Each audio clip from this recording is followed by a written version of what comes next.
What if I told you that a simple $25 habit could completely transform your relationship with money? Stay with me because this isn't another save more, spend less lecture that assumes you have cash to work with. Being broke isn't just your bank balance, it's the constant mental math, checking your account before ordering a coffee, adding up groceries in your head as you walk the aisles, making excuses to skip dinner plans because admitting you can't afford it again feels like a failure. And everyone's advice is the same. Just budget better, cut the lattes. Thanks for the revolutionary insight. But what I'm sharing today actually works. It's ridiculously simple, and I call it the $25 rule. Before you click away, consider this. In 2025, 48% of Gen Z is living paycheck to paycheck. That's nearly half of all young adults struggling because they're spending almost double what they earn. They want to save. 72% of them took active steps to improve their money situation last year. They're trying. They're just approaching it wrong because nobody teaches you how to build a saving habit from absolute zero. This isn't about math, it's about reprogramming your brain.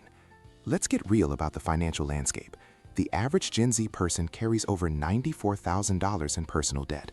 41% literally cannot handle a $2,000 emergency. The culprit? Financial avoidance. People are so stressed they just stop looking at their accounts, letting debt grow like mold in the dark. And here's what nobody talks about. 70 million Americans are doing gig work. That's 36% of the workforce. Their income isn't stable. It's chaos.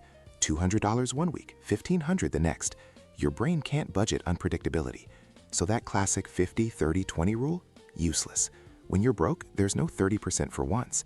It's 95% for needs and 5% for praying your car doesn't break down. Here's what happens when you try traditional advice while you're broke. You set up that responsible automatic transfer. 20% goes to savings. 3 days later, you need gas. 5 days later, a forgotten subscription hits. You transfer the money back, feeling like a complete failure. You've just proven to yourself you can't save. The shame spiral begins. Or the advice to build a 6-month emergency fund. Great advice, but it's like telling someone who can't swim to complete a triathlon. The advice isn't wrong, it's just not step one. This is what we're fighting, not math, psychology. So here's the rule, stupidly simple. Every time you receive any payment, paycheck, gig earnings, birthday money, you put $25 into a separate savings account. That's it. I can hear the skepticism. $25? That's the secret?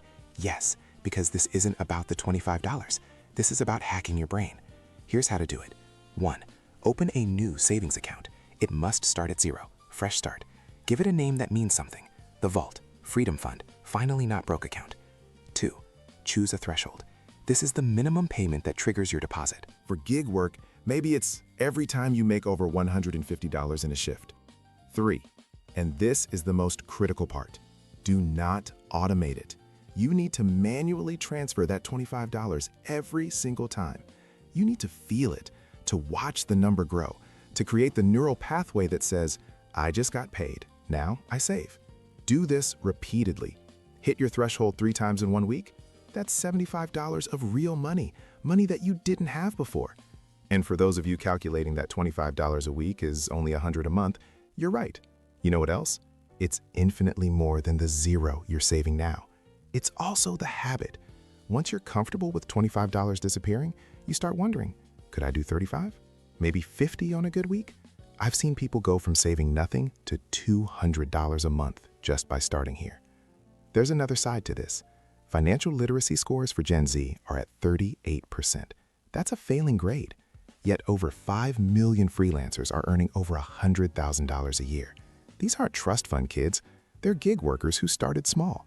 What separates them? Confidence. Financial confidence built by proving to themselves they could save $25 consistently. Research on gig workers found that those with even $500 in savings were 3 times more likely to scale their income the next year. Why? They had breathing room. They could take risks. They could turn down bad clients. The $25 rule creates that breathing room. This is about the confidence shift.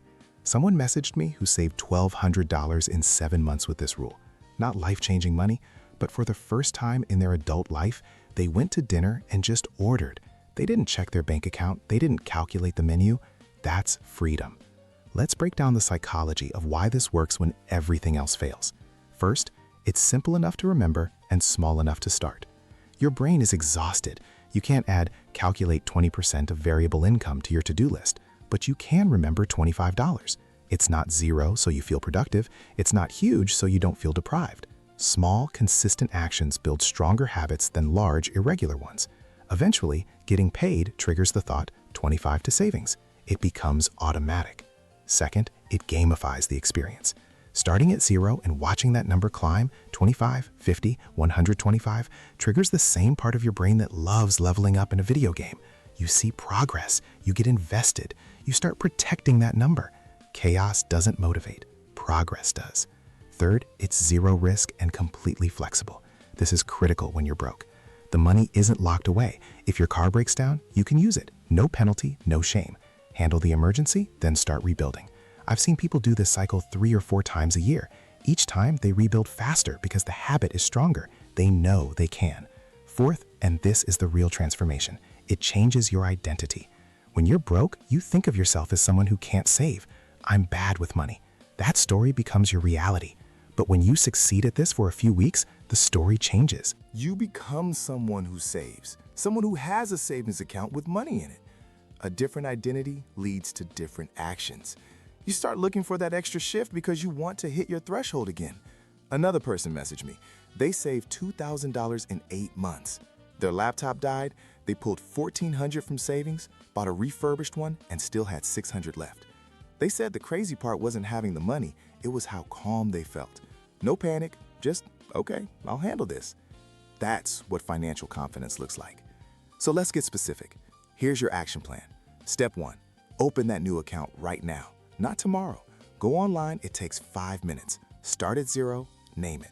Step 2, decide your threshold, be specific. Step 3, make your first deposit, $25 right now. Prove to yourself you can do it. The hardest part is starting. Step 4, track it, check in weekly, watch it grow, feel good about it. Associate saving with positive feelings, not deprivation. And here's what not to do. Don't compare your $200 to someone else's $50,000. You're competing with the version of you from last month who had zero. Don't get discouraged if you have to withdraw money for an emergency. That's what it's for. You're not failing, you're succeeding at what savings is supposed to do. And don't wait until you're making more money. That day never comes. Start now with what you have. This is level 1, just build the habit. Level 2 is increasing the amount when you can, 35, 50. Level 3 is building to a $2,000 emergency fund. That's where the stress really starts to drop. Level 4 is pushing for 3 months of expenses. It might take a year. That's okay. You're building security, not racing. I won't tell you this rule will make you rich. It won't. But if you are broke, living paycheck to paycheck, and have never been able to build savings, this works. The difference between having zero and having $500 isn't $500. It's the difference between panic and peace, between feeling screwed and feeling like you can handle it, between feeling like a failure and feeling like you're finally in control. In 2025, almost half of young adults can't cover a small emergency. Don't be in that half. Start with $25. Build the habit, watch it grow. Prove to yourself you can do this because you absolutely can. The question isn't whether this rule works. The question is whether you're going to try it.